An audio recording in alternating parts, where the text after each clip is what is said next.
ነገደ ብንያም ነው። እናቱ አቅሌስያ ትባላለች። ስምዖንና አቅሌስያ ለ30 ዓመታት ያህል መሃን ሆነው ልጅ ሳይኖራቸው ኖሩ። ዘወትር ወደ ቤተ ክርስቲያን እየገቡ የአብ የወልድ የመንፈስ ቅዱስ ስዕል ካለበት ፊት ለፊት እየቆሙ ጌታ ሆይ አንተን ደስ የሚያሰኝ ፈቃድህን የሚፈጽም ንጽሕናን የሚወድ ልጅ ስጠን ብለው ይጸልዩ ነበር። ከዕለታት በአንድ ቀን አቅሌስያ ይህንን ጸሎት በቤተ መቅደስ ቆማ ስትጸልይ ከስዕሉ እንዲህ የሚል ቃል ሰማች።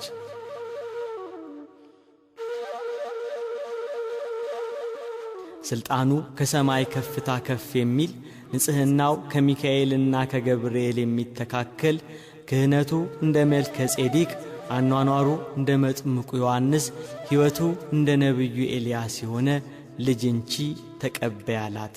ከስዕሉ ላይ የወጣው ድምፅ የኤሳውና የያዕቆብ እናት ርብቃ በማኅፀኗ ስለነበረው ጽንስ እግዚአብሔርን ልትጠይቅ እንደሄደች አቅሌስያም እንደ ርብቃ ስለ ልጅ ማግኘት የእግዚአብሔርን ቃል ልትጠይቅ ብትሄድ እግዚአብሔር ክብሩ ከፍ ያለ ልጅ እንቺ ብሎ ሰጣት። መጋቢት 29 ቀን አቅሌስያ ጸነሰች። ታኅሳስ 29 ቀን በ8ኛው መቶ ክፍለ ዘመን ደምግባቱ ያማረ ወንድ ልጅ ወለደች። መልአኩ ቅዱስ ገብርኤል በሰው አምሳል መጥቶ የዚህ ልጅ ስሙ ገብረ መንፈስ ቅዱስ ይባላል አላት። የመንፈስ ቅዱስ ድንቅ ሥራ ነውና።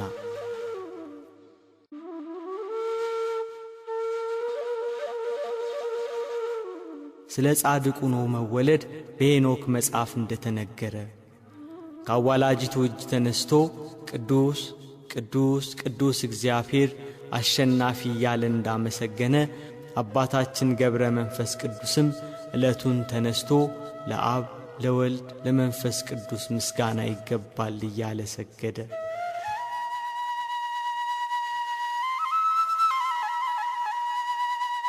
የእግዚአብሔር ቃል ወደ እኔ እንዲህ ሲል መጣ። በሆድ ሳልሰራ አውቄአለሁ፣ ከማኅፀን ሳትወጣ ቀድሼአለሁ፣ ለአሕዛብ ነቢይ አድርጌአለሁ እንዳለ ለነቢዩ ኤርምያስ። ኤርምያስን ከማኅፀን ሳይወጣ በእናቱ ማኅፀን ሳይሰራው እንደባረከው አባታችን አቡነ ገብረ መንፈስ ቅዱስንም ባረከው።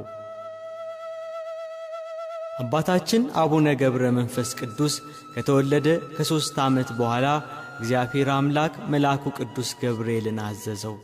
ሕፃኑን ከእናቱ ክንድ ተቀብለህ ወደ 7ቱ ሰማያት አምጣው ብሎ። መልአኩ ቅዱስ ገብርኤል ሕፃኑን ከእናቱ ክንድ ተቀበለ። ሴት ልጅ ልጇን እንድትታቀፍ በክንፎቹ አቀፈው። ወደ ሰማይ ከፍ አድርጎ ሕፃኑን ሲስመው በዚያ የነበሩ ሰዎች ተገረሙ። መልአኩ ቅዱስ ገብርኤል እስከ 7ቱ ሰማያት አወጣውና ወደ እግዚአብሔር መንግሥት አቀረበው።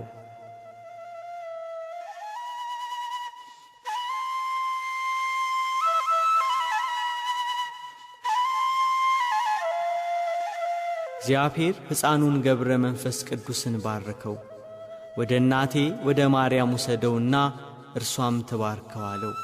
ዳግመኛ አዳም፣ ሴትና ሄኖስ፣ ያሬድና ማቱሳላ፣ ላሜህና ኖህ ወዳሉበት ውሰደው፣ እነርሱም ይባርኩት።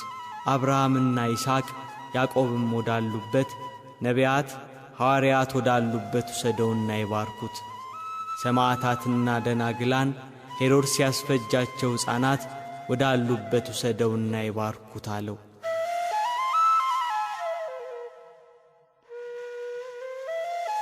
መልአኩ ቅዱስ ገብርኤል ሕፃኑን ወደ እመቤታችን ወሰደው። እናታችን ቅድስት ድንግል ማርያም ሕፃኑን ተቀብላ ሳመችውና ባረከችው። ዳግመኛም ወደ ቅዱሳኑ ሁሉ ወሰደውና ሰላም አሉት። እግዚአብሔር አምላክ መልአኩ ቅዱስ ገብርኤልን አዘዘው። ሕፃኑን ብዙ ገዳማውያን ወዳሉበት ገዳም ውሰደውና ከበራፋቸው አስቀምጠው።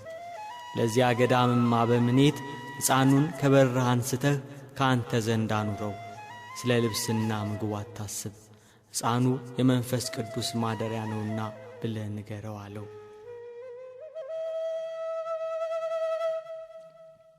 ከዚያ በኋላ መልአኩ ቅዱስ ገብርኤል አባ ዘመደ ብርሃን ወዳለበት ገዳም አወረደው፣ ከመግቢያው በር ላይ አስቀመጠው። ለአባ ዘመደ ብርሃንም እግዚአብሔር ያዘዘውን መልእክት ተናገረ። አባ ዘመደ ብርሃን የመልአኩን ቃል ሰምቶ በሩን ቢከፍት ፊቱን እንደ ፀሐይ የሚያበራ ደም ግባቱ የሚያምር ሕፃን ልጅ ከበራፉ ተቀምጦ አገኘ። እጅግ ደስ ብሎት ለእግዚአብሔር ሰገደና ሕፃኑን አንስቶ ታቅፎ ሳመው፣ ወደ ቤቱም አስገባው።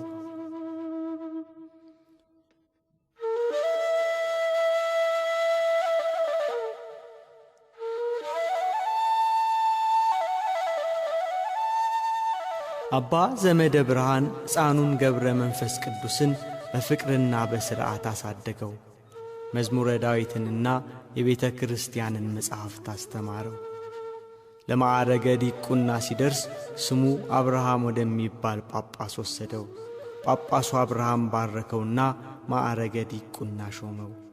እንደ ቀዳሜ ሰማዕት ቅዱስ እስጢፋኖስ አባታችን ገብረ መንፈስ ቅዱስ ጸጋና ሞገስ የተሞላ ሆነ።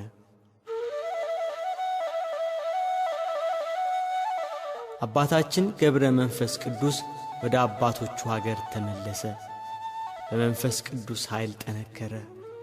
የእግዚአብሔር ጸጋ አድሮበታልና በሥራው ሁሉ ዕውቀትን የተመላ ሆነ። ፍጹም ሰው ሆነ። የእግዚአብሔርን ሕግ ሁሉ ፈጸመ። አባ ዘመደ ብርሃን እንደ መነኮሳት አባት እንድንጦስ አስኬማን ሰጠው። ወገቡን በሰቅናና በቅናት ታጠቀ። ያንደበቱን ቅልጥፍና የነገሩን ማማር የተመለከተ አባ ዘመደ ብርሃን ስውር ጸጋ እንዳደረበት አስተዋለ።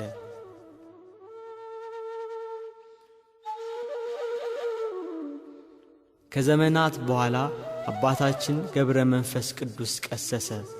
በጾምና በጸሎት ተወሰነ። ሰማያዊውን ሕይወት እየናፈቀ ከሰው ተለይቶ በገዳም ብቻውን ኖረ። ምድራዊውን ሀብት ንቋልና እንደ ሐዋርያት የታምራትና የፈውስ ሀብት ተሰጠው።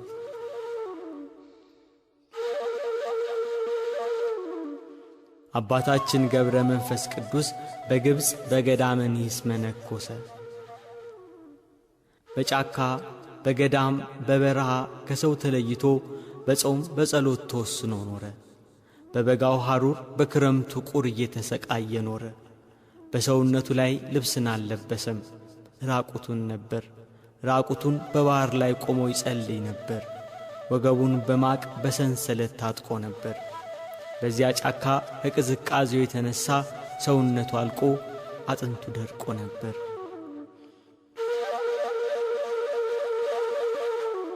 ሰውነቱን በእግዚአብሔር ፊት ራቁትሽን ትቆሚያለሽ፣ እወቂ፣ ጽኚ፣ በርቺ፣ ጨክኝ እያለ ይገሥጻት ነበር።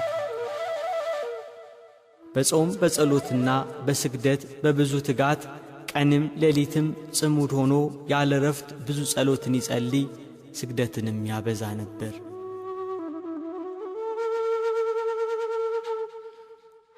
ሥጋው እስኪደርቅ ቁርበቱም ካጥንቱ እስኪጣበቅ ድረስ